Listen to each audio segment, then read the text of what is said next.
할렐루야. 여러분을 축복합니다. 아멘.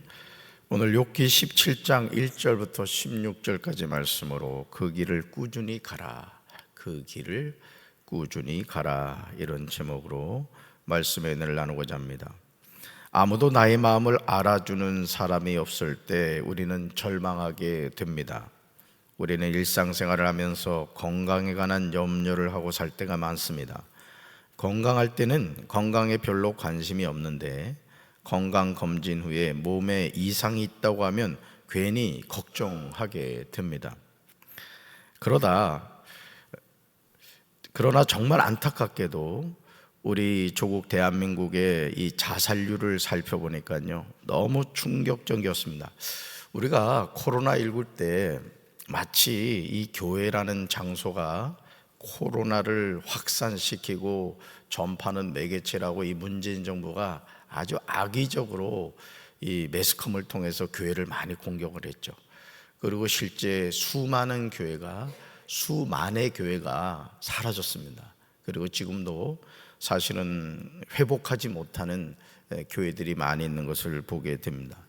그런데 정말 정부가 신경 써야 될 이런 자살률에 관해서는 사실은 뭐 노력한다고 하지만은 실질적으로 그렇게 효과를 못 보고 있는 걸 보게 되죠. 통계청에서 대한민국 인구 10만 명당 몇 명이 자살을 했는지 살펴봤어요. 10만 명당입니다. 그러니까 이걸 감안해서 100만 명이면 거기다 0을 하나 더 붙이면 될 거고, 1000만 명이면 거기다 0을 2개를 더 붙이면 되겠죠. 남자가 여자보다 2배 이상으로 자살률이 높았어요. 2018년 보니까 전체 26.6명인데 남자가 38.5명, 여자가 14.8명입니다. 2019년 전체 26.9명인데 남자가 38명이고 여자가 15.8명이에요. 2020년 전체 25.7명인데 남자가 35.5명이고 여자가 15.9명입니다. 2021년 전체 26명인데 남자가 35.9명이고 여자가 16.2명입니다. 2020년 최근이죠. 전체 25.2명인데 남자가 35.3명이고 여자가 15.1명입니다. 얼마나 안타까운 일입니까? 자신의 목숨을 내려놓은 것이죠. 사랑하는 성도 여러분, 통계청의 발표가 놀랍지 않습니까? 우리 주변에서 하나밖에 없는 자신의 소중한 생명을 스스로 끊는 사람들이 이토록 많다는 거예요. 특별히 여러분 그 영끌, 그렇죠? 영끌. 그러니까 이게 정부가 정말 잘해야 됩니다. 사실은 여러분도 기억나겠지만 그 문재인 정부 시절에 7억씩을 대출해 줬습니다. 기억나십니까? 7억씩을 대출해 줬다고요. 여러분, 평범한 사람에게 1억이란 금액도 감당하기 어려운데 그 시퍼런 청년들에게 집 사라고 7억씩을 대출해 줬다고요. 자, 그리고 지금 금리가 올라갔죠. 그러니까 그걸 감당할 수가 없는 거예요. 그러니까 지금 매스컴에 보도가 되지 않아서 그렇지 수많은 사람들이 그런 물질에 그냥 그 노예가 되어가지고 감당할 수 없는 그런 문제 때문에 많은 사람들이 스스로 목숨을 내려놓는다는 것이죠. 그리고 무엇보다 안타까운 점은 삶의 여정에서 우울함과 절망의 나락에서 마지막 보루라고 할 수 있는 주님과 만날 수 있는 예배가 중단됨으로써 자살이 살자로 바뀌어야 하는데 그런 소중한 기회도 얻지 못하고 세상을 떠난 분들이 많다는 점이죠. 여러분, 코로나19 가운데 그 코로나가 진행되는 가운데서도 여러분 수많은 사람이, 제가 방금 통계청 보고를 드렸습니다마는 목숨을 내려놨단 말이에요. 그런데 그런 것에 대해서는 손을 놓고 오히려 여러분 교회 와서 하나님의 말씀을 통해 그렇구나, 하나님의 은혜가 있구나, 그걸 듣고 회복해야 될 기회조차도 차단시켜 버렸던 것이죠. 욥의 삶이 그랬습니다. 그의 삶에 갑자기 임한 재앙은 욥의 아내조차도 이렇게 말하죠. 당신이 그래도 자기의 온전함을 굳게 지키느냐, 하나님을 욕하고 죽으라. 여러분, 어려움이 다가왔을 때 위로해주고 힘을 실어줘야 되잖아요. 근데 살을 맞대고 사는 아내라는 사람이 남편이 고통당하고 있고, 그리고 그 고통이 여러분 부부의 고통이잖아요. 그죠? 10남매가 하루아침에 여러분 설명할 수 없는 그 사고로 생명을 잃어버렸잖아요. 집이 무너져 내려가지고 압살을 당했단 말이에요. 그러면 부부가 서로 네 탓이니 내 탓이니 할 것 없이 여보 우리 힘들어도 견딥시다, 하나님 바라봅시다, 이래야 될 텐데 이 아내라는 사람이 하나님을 욕하고 죽으라고 하는 거예요. 아내의 격려가 가장 필요한 순간에 욥의 아내는 큰 고통 가운데 있는 남편에게 자살하라고 합니다. 지금 욥은 인생의 극한 상황에 몰려 있습니다. 심지어 욥을 위로해 주겠다고 찾아온 세 친구도 하나같이 욥을 비난하고 정죄하기에 급급합니다. 욥의 말을 들어주기는 고사하고 욥이 하는 말마다 말꼬리를 잡고 인과응보의 관점, 권선징악의 관점으로 너 분명히 하나님 앞에 죄졌어, 좋은 말 할 때 빨리 회개해, 정죄하고 비난하는 거예요. 이런 상황에서 욥의 결론은 하나님이었어요. 따라합시다. 나의 결론은 하나님이십니다. 아멘. 친구들하고 얘기하면 얘기할수록 돌아오는 것은 비수인 거예요. 나 위로받고 싶어 하고 얘기했더니 위로는 무슨 위로야? 죄부터 회개해.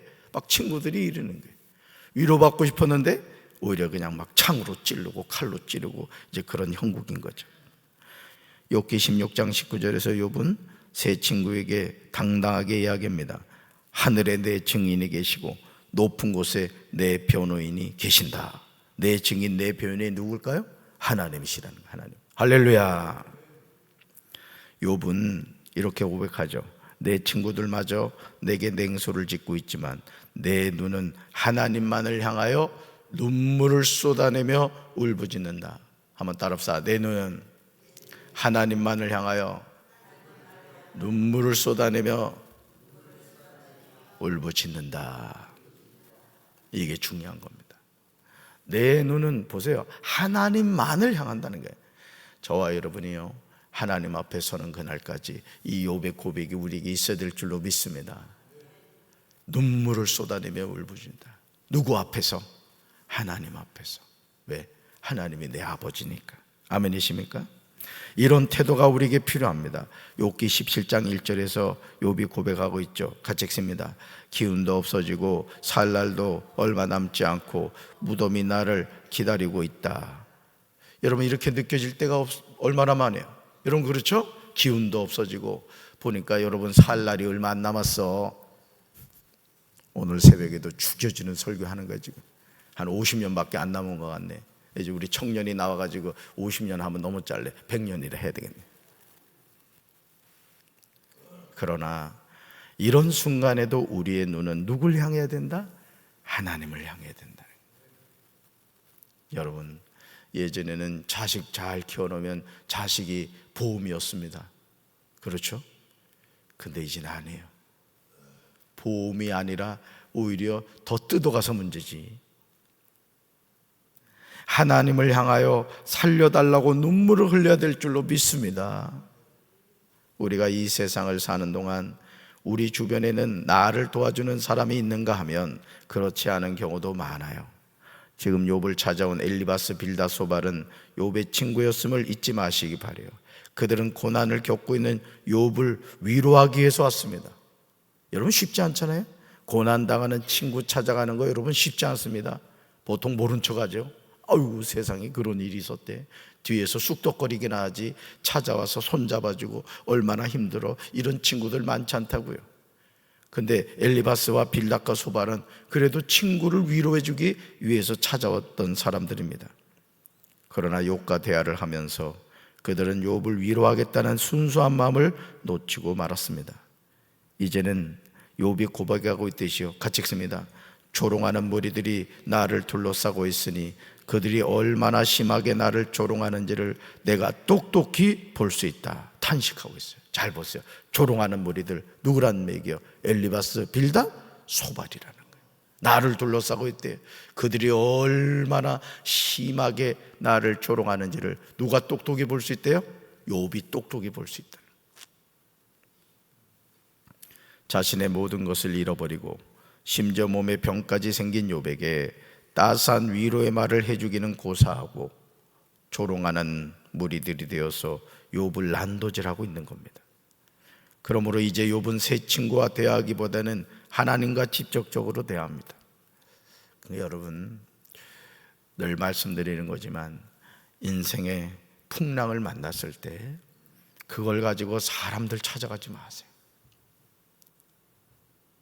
위로 안 됩니다. 그게 반드시 강경일보에 난다니까. 저녁에 얘기하면 새벽 조간에 나고 아침에 얘기하면 석간에 난다고요. 그러니까 우리의 심령은 누구한테 고백해야 된다? 하나님 앞에. 그게 뭐예요? 기도의 기도. 할렐루야. 욥기 17장 6절에서요, 욥은 이런 자신의 심정을 솔직하게 말합니다. 같이 읽습니다.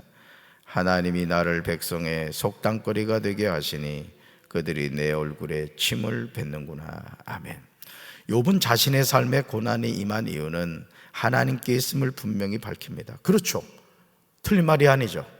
사실 욥을 하나님이 칭찬하셨고 인정하셨어요. 그런데 사탄이라는 놈이 이유 없이 하나님을 잘 섬깁니까?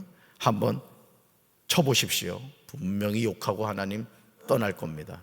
그래서 하나님, 오 그래? 오케이, 그럼 네 마음대로 해봐라. 그게 사탄이 고난을 준 거예요.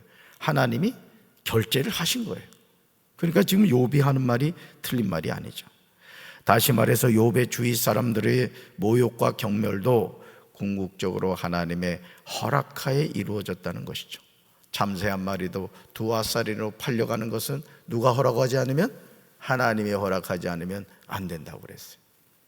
그러니까 우리의 인생에서 항상 우리가 고백해야 될 것이 뭐냐? 나의 가는 길을 하나님이 아신다는 거예요. 설명할 수 없고 이해할 수 없는 인생의 고난, 또 기쁘고 감사한 일이 있다 할지라도 우리는 항상 뭘 고백해야 돼요? 내 삶은 하나님께 있습니다. 믿습니까?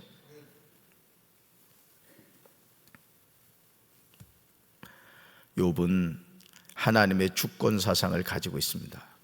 그러면서 자신의 결백함에 관한 안타까운 호소를 하고 있습니다. 실제로 욥에게 엄청난 고난이 임한 이유는 욥기 1장 12절과 2장 6절에서 하나님이 사탄의 손에 욥을 맡겼기 때문에 일어난 일이었습니다. 잘 들으세요. 하나님이 사탄의 손에 욥을 맡겼기 때문이다. 욥의 새 친구가 말한 권선징악과 인과응보의 결과가 아니었다는 뜻이에요. 그러나 욥의 새 친구는 이런 상황을 전혀 알 수가 없었습니다. 아니, 그들의 생각으로는 욥이 고난을 겪는 이유가 그에게 죄가 있어서 심판을 받는 것이라고 확신했습니다. 삶의 여정에서 감당할 수 없는 고난이 다가올 때 우리는 욥이 욥기 17장 7절에서 고백하고 있듯이 내 눈은 슬픔으로 침침해지고 내 몸은 이제 그림자처럼 야여집니다, 이렇게 고백하고 되죠. 욥기 16장 16절에서 욥은 내 눈꺼풀에는 죽음의 그늘이 있다고 탄식하고 있습니다. 우리의 삶에 이런 순간이 언제든지 다가옵니다. 우리는 언제까지나 팔팔한 인생을 살지 못합니다. 우리 눈이 슬픔으로 침침해질 때가 다가옵니다. 우리의 몸이 그림자처럼 야여질 때가 다가옵니다. 내 눈꺼풀에 죽음의 그늘이 드리워질 때가 다가옵니다. 그러므로 하나님의 자녀로서 우리는 어떤 순간에도 신실하신 하나님을 향한 믿음을 포기하면 안 될 줄로 믿습니다. 욥에게 고난을 준 것은 하나님이 아니었습니다. 물론 하나님이 사탄의 손에 욥을 내어주신 것은 맞지만 욥에게 큰 고통을 준 것은 사탄이었습니다. 그래서 예수님이 이 땅에 오셨을 때 여러분, 병든 자, 귀신 들린 자, 낙심한 자, 그들을 향해서 주님이 뭐라고 말씀하셨어요? 항상 사탄을 쫓아냈고 또 그들을 회복시켜 주신 거예요. 오늘도 우리 사랑하는 성도 여러분들에게 사탄이 역사하는 것이 아니라 성령님의 위로가 함께 하시기를 주님의 이름으로 축원합니다. 욥기 17장 9절에서 욥은 이렇게 고백하죠. 같이 읽습니다. 그러므로 의인은 그 길을 꾸준히 가고 손이 깨끗한 자는 점점 힘을 얻는다. 아멘. 한 번 더요. 그러므로 의인은 그 길을 꾸준히 가고 손이 깨끗한 자는 점점 힘을 얻는다. 아멘. 욥에게 닥친 상황은 심한 회의와 좌절을 안겨주기에 충분했지만 하나님의 사람인 욥은 탈선의 길로 가지 않고 끝내 정도를 갑니다. 이게 중요해요. 그래서 제가 늘 말씀드리죠. 신앙생활은 승질대로 하는 게 아니다. 뭐 누구 때문에. 아니 여러분 생각해 봐요. 천국 가는 길을 누구 때문에 교회를 안 나오고 누구 때문에 예수를 안 믿고 세상에 이런 바보 같은 사람이 어디 있어? 그래요 안 그래요? 당연하지. 담임 목사가 보기 싫어도 교회를 나와야 되는 거야. 왜? 나는 천국 가야 되니까. 그리고 우리끼리 얘기지만 보기 싫진 않잖아. 아이, 보기 싫은 모양이네. 그러니까 무슨 말씀을 드리려고 하냐면은 여러분이 꾸준히 목표가 있잖아요. 우리는 어디요? 천성이래, 천성. 그 한경지 목사님이 어제 제가 영상을 보니까 그 템플턴 상을 받았거든요. 그게 종교계의 노벨상이라고 하는 거라고, 템플턴 상이라고. 근데 그 상을 받는 자리에서 그 얘기를 하더만요. 나는 죄인입니다. 나는 신사참배를 한 사람입니다. 그 고백을 하는 거예요. 그러니까 제가 볼 때 그 98세인가 돌아가셨거든요. 영락교회 그 목사님이셨잖아요. 평생 그게 가슴에 아마 맺혀 있었던 것 같아. 여러분, 신사참배가 우상숭배요? 아니야? 당연히 우상숭배죠. 근데 그 그냥 일제 압력에 그냥 굴복을 한 거야. 쉽게 말해서. 그게 아마 평생 한으로 맺혔던 것 같아요.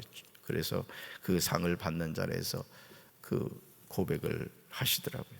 참 진실한 거죠. 오늘도 마찬가지입니다.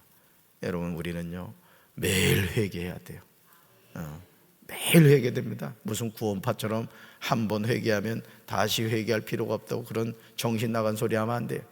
새벽에도 나와가지고 그냥 잘났습니다 이러지 하지 말고, 이 죄인이 주님 앞에 나왔습니다. 여러분, 바리새인과 세리의 기도를 왜 예수님께서 우리에게 알려주셨겠어요? 너도 세리와 같은 존재니까 날마다 회개해야 된다, 그걸 알려주시는 거예요. 아멘. 그래서 교회에서도 머리 빳빳하게 들고 다니면 안 돼. 늘 죄인처럼 이렇게 숙이고 다니라고. 몇 사람 보니까 들고 다니는 사람이 있어. 목 디스크 때문에 수술하셨다면은 여기다 써놓으셔. 목 디스크 수술했음. 조는 것 같아가지고 내가 하는 얘기야. 조는 것 같아서. 자, 보세요. 나의 날이 지나갔고 내 계획, 내 마음의 소원이 다 끊어지는 때가 우리에게 다가요. 잘 들으세요. 나의 날이 지나가고 내 계획, 내 마음의 소원이 다 끊어지는 때가 우리에게 다가요. 그러므로 우리의 희망은 오직 살아계신 하나님이심을 믿어야 됩니다. 우리 부부가 살을 맞대고 살아도요, 우리 김금성 원사님 장로님하고 같이 살아도 언젠가는 먼저 간단 말이에요. 장로님이 먼저 가실지 권사님이 먼저 가실지 그건 하나님 결제하시겠지. 결국은 다 간단 말이에요. 생떼 같은 자식들 뭐 어쩌고 저쩌고 뜯어가지만 않아도 다행이야. 지금 우리 딸이 지금 처형집에 가 있는데 이 녀석이 그냥 돈 보내라는 거야. 돈 보내라는 거야. 세상에. 아버님 만수무강 하십시오. 별일 없으셨습니까? 주일 예배는 잘 설교는 하셨습니까? 전혀 말도 없어. 그냥 이모티콘인가 그거나 사달라고 그러고 말이지. 제가 이 말씀을 드리는 건 여러분 자녀도 똑같다는 얘기를 하는 거예요 지금. 우리가 누구 바라봐야 돼? 하나님 바라봐야 돼. 오직 살아계신 하나님만을 믿어야 될 줄로 믿습니다. 우리가 사람의 소리에 귀를 기울이고 사람의 소리에 흔들리면 신앙을 떠나게 돼요. 따라합시다. 나의 소망은 오직 살아계신 하나님이십니다. 아멘. 하나님은 우리 아버지가 되세요. 그러니까 여러분, 누구 때문에 하지 마세요. 오늘도 나에게 주어진 이 생명의 길을 주님과 더불어 어디까지? 천성까지. 어떻게? 힘차게 달려갑시다. 할렐루야. 그래서 불평하고 원망하지 말고 오늘도 이 하루를 살면서 감사합니다. 감사합니다. 그저 감사합니다. 밥 먹을 때도 이 음식 주셔서 감사합니다. 모든 거 감사하시면서 사시기 바래요. 할렐루야. 주님이 우리의 소망이 되신 줄로 믿습니다. 가슴에 손 얹겠습니다. 사랑의 주님, 우리가 이 땅을 살면서 하나님을 알고 하나님을 믿고 살아간다는 것이 얼마나 감사합니까? 이 세상 많은 사람들은 하나님이 계신 것도 모르고 또 계신 곳 알아도 예배드리지 않고 하나님을 믿지 않습니다. 그럼에도 잘난 것 하나 없는 저희들, 하나님이 불쌍히 여겨 주셔서 하나님의 자녀 삼아 주시고 오늘도 이 하루를 살아야 되는 이유를 깨닫게 해주시니 감사합니다. 우리의 소망은 오직 살아계신 하나님이신 줄로 믿습니다. 남편도 아니고 아내도 아니고 부모님도 아니고 자식도 아니고 친구도 아닙니다. 오직 하나님, 나를 천국에 있게도 할 수 있고 지옥에 있게도 하실 수 있는 분은 하나님이신 줄로 믿습니다. 오늘도 그 하나님만을 바라보며 믿음 안에서 승리하는 우리 사랑하는 성도들 되게 도와 주시옵소서. 예수님 이름으로 간절히 기도합니다. 아멘.